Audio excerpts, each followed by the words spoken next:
Kurla L विभाग भालेकरवाडी section चौकीच्या वतीने यादव भाजी मंडईमध्ये भारतरत्न डॉक्टर बाबासाहेब आंबेडकर व तथागत गौतम बुद्ध यांची जयंती मोठ्या उत्साहामध्ये साजरी करण्यात आली। बाबासाहेब आंबेडकरांची जयंती 14 एप्रिल 25 रोजी झाली, पण बाबासाहेबांची जयंती म्हटल्यानंतर ती जयंती पूर्ण महिनाभर चालूच असते सगळीकडे।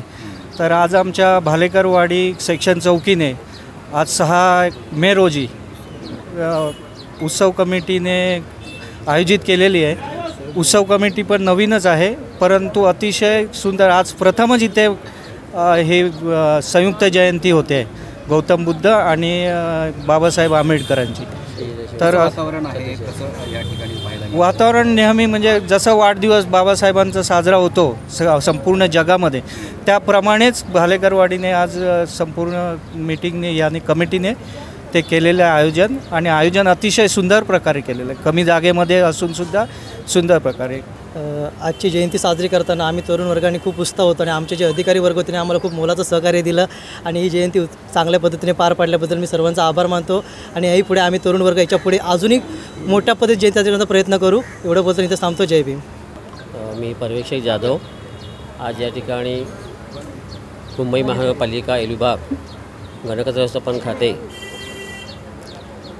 भालेकरवाडी सेक्शन चौकीतर्फे डॉक्टर बाबासाहेब आंबेडकरांची 134वी जयंती या ठिकाणी साजरी होते आणि या ठिकाणी संयुक्त जयंती साजरी होत असताना प्रथमतः या ठिकाणी कमिटी आयोजित केलेली आहे आणि सर्व यंग जनरेशन आहे आणि उत्तम प्रकारे त्यांनी या ठिकाणी जयंतीचं आयोजन केलेलं आहे।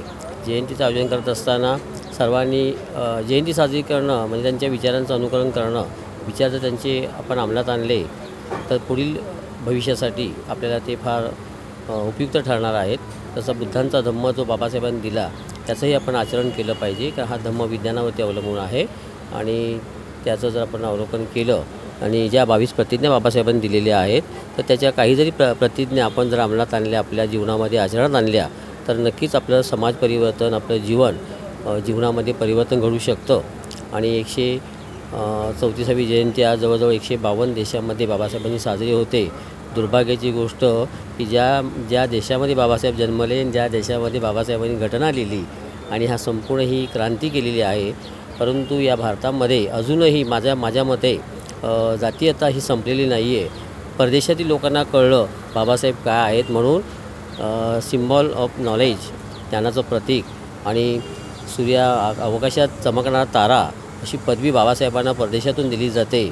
परंतु आज या ठिकाणी बाबासाहेबांचं महत्त्व कसं कमी होईल असं अनेक माध्यमातून हे म्हणजे शेवटी आम्ही देशाचे नागरिक आहोत आणि मी बाबासाहेबांचा अनुयायी आहे, म्हणून मी स्पष्टपणे बोलू इच्छितो की या ठिकाणी अजूनही असं या देशात आम्हाला जाणवतं की कुठेतरी खच्चीकरण केलं जातं ह्या समाजाचं, तर तरी पण हा समाज काही डगमगणारा नाही आहे। हा बाबासाहेबांचा अनुयायी आहे आणि तो या येणाऱ्या संपूर्ण